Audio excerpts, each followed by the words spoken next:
pendant 10 ans, le tourisme s'est étendu. Quant à l'autorité de l'État au nord du Mali, je répète ces choses-là pour que les Africains et les Maliens comprennent. Mais qui a empêché l'État malien d'aller à Kidal? Mais c'est l'État français. Notre président de transition avait demandé un appui aérien et un renseignement. Il n'était jamais question de militaires français. Mais qu'est-ce qu'ils ont fait? Ils nous ont empêchés d'aller à Kidal. Après, ils ont amené 5000 militaires de certains pays africains, avec un budget de 1 milliard de francs CFA par jour. Pendant 10 ans, on exploite de l'or. On amène des milliers de citoyens d'autres pays africains. À Kidal, à Gao, de l'or. Où va l'or? Personne ne sait.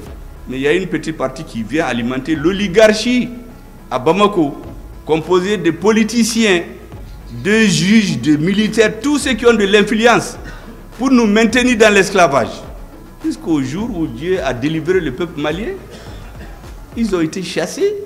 Est-ce que vous savez qu'il y avait des gens qui ont 96 millions de francs CFA par jour, par mois disons, dans l'exploitation de l'or, ceux qui se sont mis à leur service?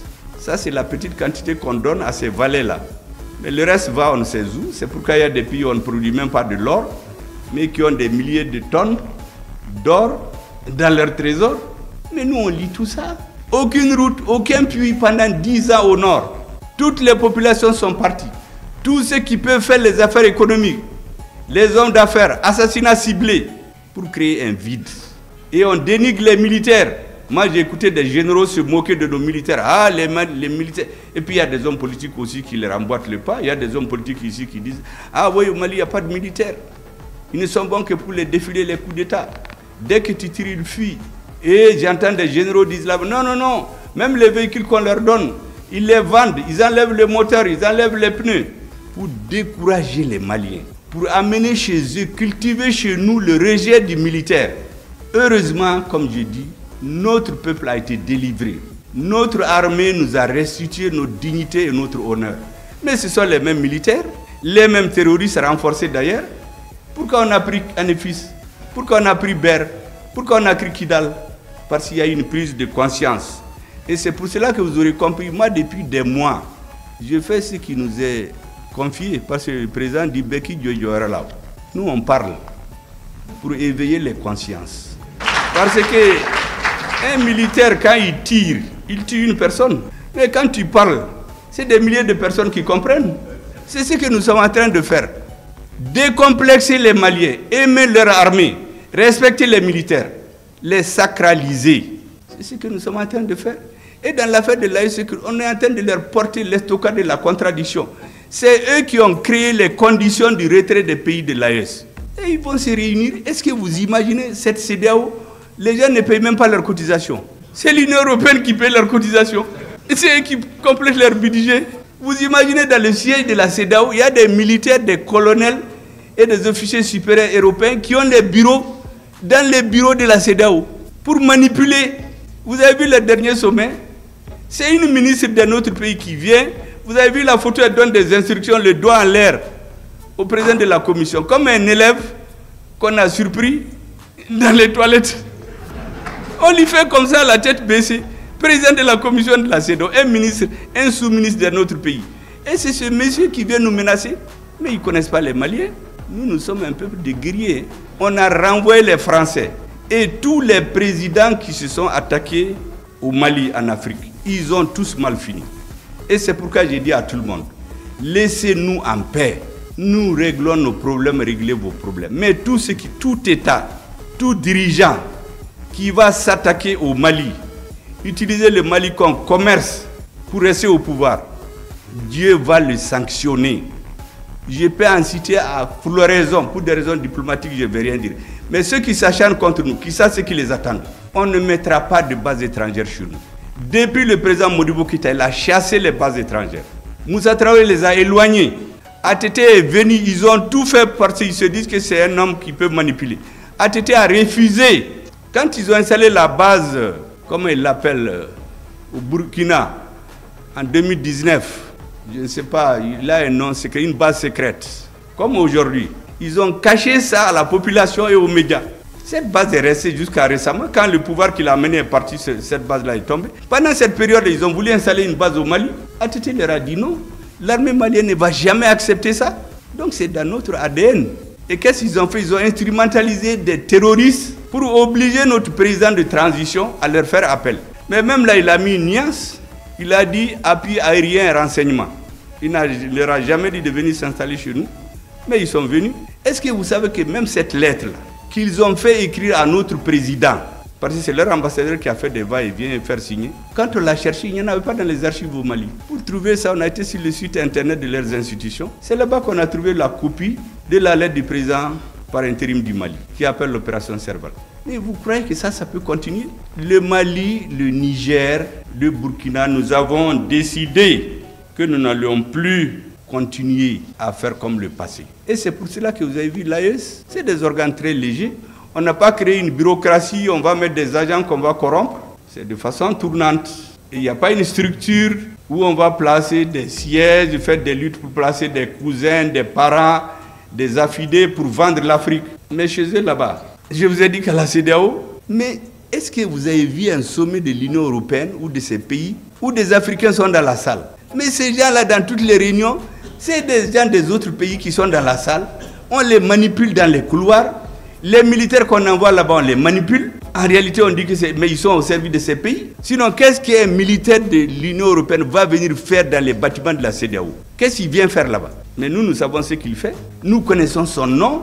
Je ne veux pas le dire seulement pour des raisons que vous comprenez. Nous savons de quel pays il vient. Les gens avec lesquels ils sont en contact, et là-bas et ici, on le sait. Mais il faut que les gens arrêtent. Il faut que les Africains tirent les leçons de ce qui est arrivé ici et là. Vous savez, la polémique qu'il y a aujourd'hui entre un président de l'AES et certains pays par rapport à un président de l'AES et le Niger, disons, et certains pays par rapport aux bases secrètes. Les bases secrètes là, personne ne les a jamais reconnues. Est-ce que vous avez jamais entendu un pays dire « Ah oui, je reconnais qu'il y a des bases secrètes chez moi ». Généralement, quand les surprend la main dans le sac, ils ont deux attitudes. Ou bien ils se taisent en attendant que la tempête passe, ou bien ils se lèvent le verbe très haut pour faire des dénégations. Ah, des journalistes étrangers peuvent venir enquêter. Mais ceux qui l'ont dit, des journalistes étrangers ont été enquêtés l'autre jour, ils ont caché. Oui, j'ai oublié la base Burkina, c'était base Sabre, en 2019. Mais on a caché ça même au peuple burkinabé. C'est une base secrète. Ils ont voulu la mettre au Mali, ATT a refusé. Le président qui était là-bas pensait qu'en faisant leur jeu, ça lui permet de durer au pouvoir. Mais après, le peuple burkinabé s'est soulevé, on l'a fait partir. Les bases secrètes, c'est pourquoi ça s'appelle secrète. Ils ne les reconnaissent jamais. C'est de cette base-là qu'ils avaient prévu de tomber sur le Niger, renverser le régime. C'est pour cela que le 28 janvier, nous nous sommes retrouvés. On a dit qu'on quitte cette maléfique organisation pour qu'on ne se serve pas de ces textes pour nous brimer. Mais ces aspects, on les oublie. Comme si les présidents ont pris leur avion, ils ont été à Niamey, ils ont dit, bon, on crée l'AES. Ou ceux qui disent, mais qu'est-ce qu'on va devenir? Mais nos peuples ont existé avant la CEDEAO. Pourquoi ils vont pas? Ça me rappelle exactement quand on chassait la MINUSMA d'ici. On dit, mais qu'est-ce que les Maliens qui travaillent là-bas vont devenir? Mais ces Maliens existaient avant la CEDEAO. Vraiment, je voulais dire que tout cela doit amener les Africains à comprendre. Notre destin doit dépendre exclusivement de nous, de nos peuples, de nos dirigeants. Et je termine par une dernière mise en garde. Je l'ai dit, je le répète. Je ne veux pas jurer, mais je suis sûr, tous les pays, tous les dirigeants, qu'ils soient africains ou ailleurs, qui se mettent dans des complots contre notre peuple, ils vont payer ça. L'agenda de Dieu est différent de celui des hommes. Il y en a qui vont perdre les élections, ils vont fuir le lendemain. On a vu ici, dès le lendemain, ils ont fui. Pourtant, ils ont tout fait. Emprisonner 1000 personnes, tuer 60 personnes, emprisonner des avocats, violer toutes les lois pour pouvoir éliminer un adversaire politique. On dit que c'est la démocratie. Mais la démocratie, c'est les lois. Lorsqu'on utilise tout ça, le nombre de personnes, si c'était dans un régime militaire qui a eu 60 morts d'un coup, ils allaient dire, mais ça c'est la dictature militaire. On est en train de tuer la population. Mais ceux qui sont morts dans ce pays-là, ce n'est pas des citoyens. Mais on dit que le président est démocrate. Ou on fait un coup d'État au Niger, on dit qu'on va faire une réunion de défense à Paris. Et quelques jours après, il y a un coup d'État dans un pays africain. Ils disent, non, on va suivre ce qui va se passer là-bas. Et puis quelques jours après, le ministre des Affaires étrangères de l'Union européenne Joseph Borrell, il réunit les ministres de la Défense et des Affaires étrangères de l'Union européenne à Toledo, en Espagne. Il leur dit, hey, attention, en Afrique, là, nous avons des intérêts. Il faut qu'on cherche à les comprendre. J'ai dit, ah bon? Toi, tu te réveilles à 14h, nous, on est sur pied depuis 6h. Tu viens nous apprendre maintenant. Bon, est-ce que les Africains, il n'est pas temps que nous comprenions cela? Que les peuples comprennent cela? Nous n'allons jamais accepter cela. En tout cas, le peuple malien ne l'acceptera jamais. Je l'ai rappelé d'ailleurs à l'adjoint du ministre des Affaires étrangères français en 2021, après notre retour des Nations Unies. Il est venu me bagabaga dans mon hôtel. Quand il a fini son bagabaga là, je lui ai dit, mais allez-y réviser vos cours d'histoire. Il y a des pays que vos arrière-grands-parents ont colonisés en 6 mois, en 1 an. Mais pour coloniser le territoire malien actuel, vos arrière-grands-parents ont mis 38 ans de guerre entre 1878 à Saboussuré et 1916 à Menaka. 38 ans de guerre. Et pendant les 70 ans de la colonisation, quand ce n'est pas les Tamasheks, c'est les Sonrei, c'est les Peuls, c'est les Dogons, c'est les Mianka, les Bobo, les Senoufo, les Sarakole, ils n'ont jamais eu la paix. Il est donc dit, ne vous trompez pas de peuple. Nous sommes réfractaires à la suggestion.